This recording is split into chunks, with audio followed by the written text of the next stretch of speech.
on this in my presentation about on the professional fees. We've had some committee meetings. I think now we've had 3. In fact, we will be having a 4th one next week or 2. Maybe let me start off by saying that the committee, in the 4th term council, we decided to approach SACAP on the benchmarking survey they conducted to see if we can't use that as a base, because there is an information available in that benchmarking survey, which actually gives us an indication of the state of the profession at the moment, of architectural profession, in terms of the sustainability and how are we doing in as far as the guideline of fees is concerned. That I think there had been some graphs that are showing that basically really can safely say that it is a guideline, because dots are actually, some of them are up, some of them are below the guideline. So we don't have a graph which is flat like this, which is indicative of really a guideline. So that was it helped us to actually drive the point to Competitions Commission through that, contrary to what they are saying, that fee guideline is we are fixing the price. The fixing price basically is non-competitive. So we went in there, I think it was when we went to present ITOW, and we also presented fees. Those that didn't have enough time with fees, because we started with ITOW, and even themselves, they said then why, their question was, why are you then using, do you have a guideline, why do you publish a fee guideline if your members are not sticking to it? You know, that is their major question. They are saying that the answer is right there in that question, to say it's a guideline. It is a guideline. So it's a base from which people can start negotiating with the clients. So it's indicative of that. I thought I didn't have enough time because another lady was really pressed with time. Seems like, so they didn't give us enough time, and we still believe that we need to have a consolidated approach. And when we, I know Simi Peritin is part of the committee, and when we go and discuss or meet these organizations like the CC Competitions Commission, we don't mind having a representation from the VAs, from SACAP, actually, to actually big argument out. But Sydney Peritin at the moment seems to be, helping us a lot as far as that is concerned. The reason why we had to approach SACAP, 2015 scale of fee, maybe those who are not aware that why it was rejected. It was rejected because there was no scientific base for that fee guideline, to be where it was at that moment. And it was actually came about as a result of if you look at a fee basket of the engineers, quantity surveyors, all of us put together in a project. So it seems as if previous years, quantity surveyors leapfrogged us, as architects, and we did not, grow, our fees. So they their percentage was getting bigger than ours, and our poor engineers, theirs was going down. That's what they're still complaining even today. So the basis of 2015 was just that. It was rejected on that basis, that there was no scientific evidence as to why it is what it is.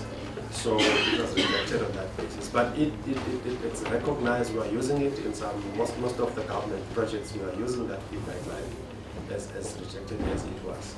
And it's when the Competition Commission started having some problems and sharpened their teeth to sort of derail us as a profession in as far as the fees publication is concerned. So hence there was a mistake of applying for exemption, which was is not as per our act. So I don't know how to get into those details, but we presented it, but we think that we did not get enough hearing from them, or they didn't have time to listen to us. And at that time, we were still very much in search of exactly what Competition Commission has a problem with, in as far as our fees are concerned. Because I mean, we looked at the archives here at SACAP, trying to establish exactly what was the actual problem, so that we try and solve and meet Competition Commission to solve this problem and work towards that. So by the time we finish the publication, at least we have fulfilled or maybe complied with their requirement. And then that information was not upfront, didn't come. It's not clear exactly what was there for. Because I mean, fees are linked to ID author. The Competition Commission says that when we do this, we must not exclude public. We must not exclude people. I think there is, you can argue with them and say, yes, we must leave an opening for public to enter the profession, and not only through university. Hence, the RPR was made available to deal with individuals like that, which brings us to another question of the people who are actually working without registration. I don't know how to talk about that. I want to talk about fees.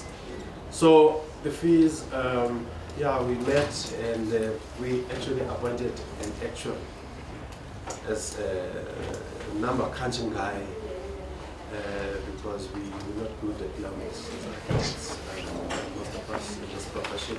So we had to get somebody who's going to assist us in putting numbers together, and then we have the actuary who's really assisting us very well. And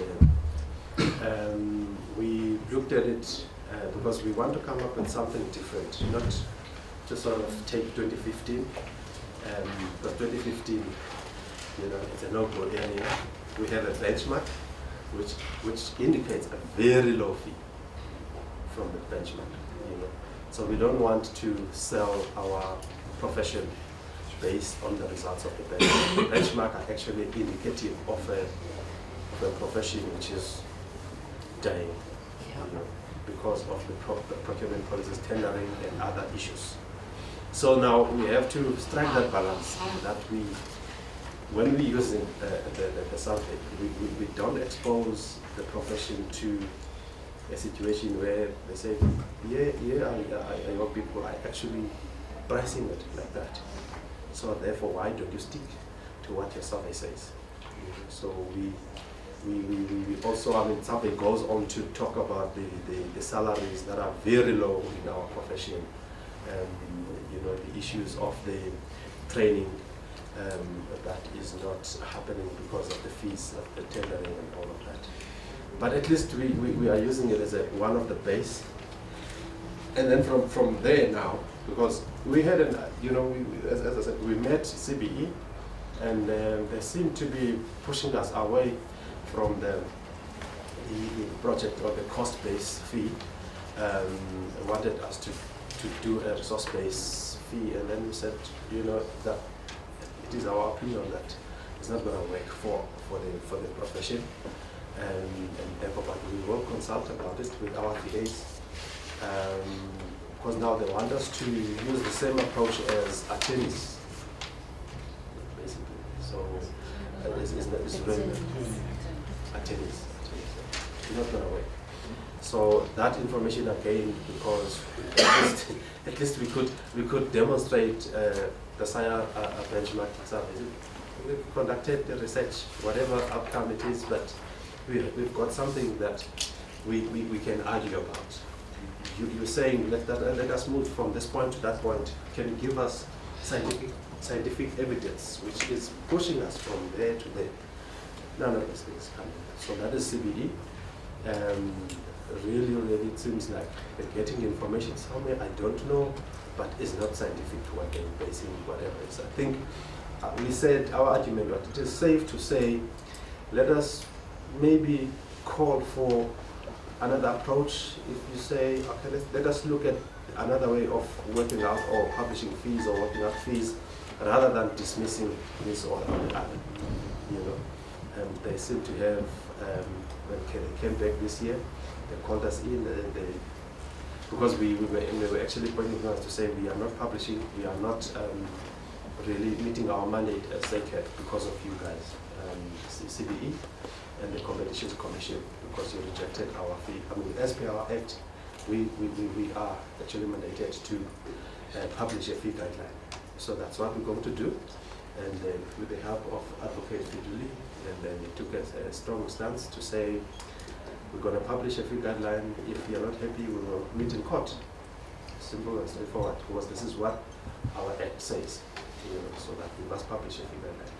So we started moving, and then CBE came back to say, now you can publish. Because when we approached them, we told them that I think the way you should approach this is to say, if you're not happy with the way we're doing things, we cannot just all of a sudden stop what we're doing, and as you've done, you create a vacuum.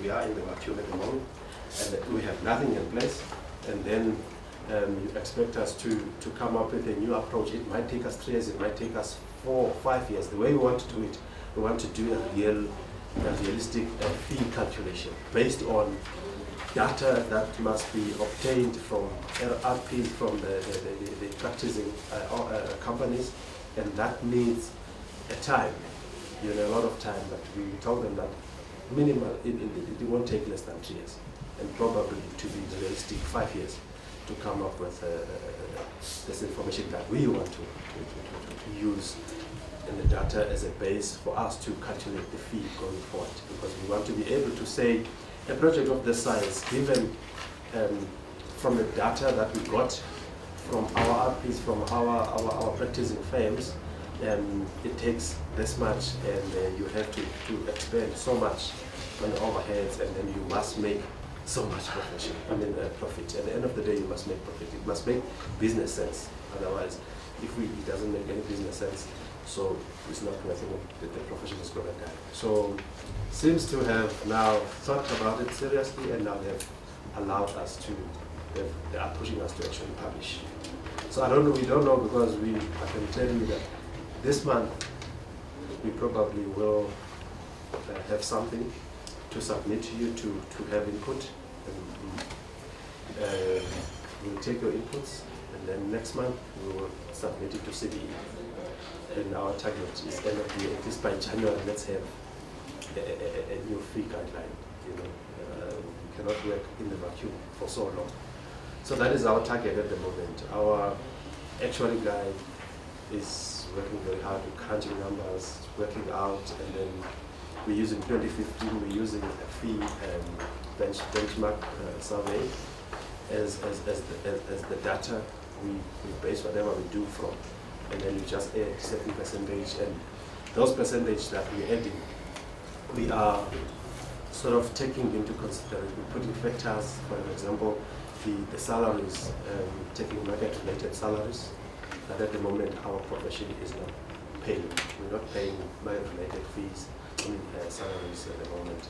The training and development of the new guys that have just finished their degrees, coming to our office, the training, and also looking forward.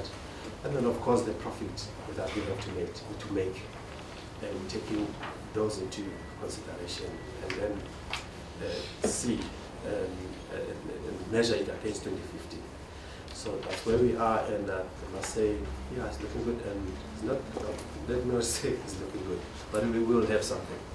Whether you will like it or you won't like it, but we have reasons for it to to sort of present and then ask your input. And then I think that should be happening maybe towards the end of this month, if it's not the 1st of October, for your input.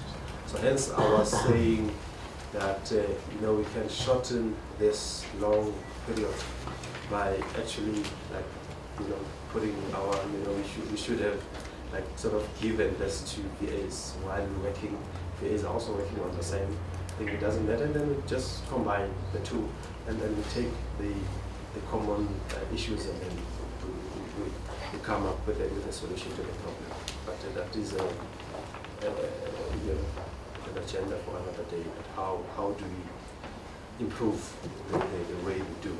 Because we're coming to you now to present what we've done, and then and also we will submit, and then we only then look at it and then we comment. But I think let's rather approach it in another manner. That is all about the fees at the moment, but I don't want to encroach into IDOW, but I think IDOW has really put us in the good spot with the council,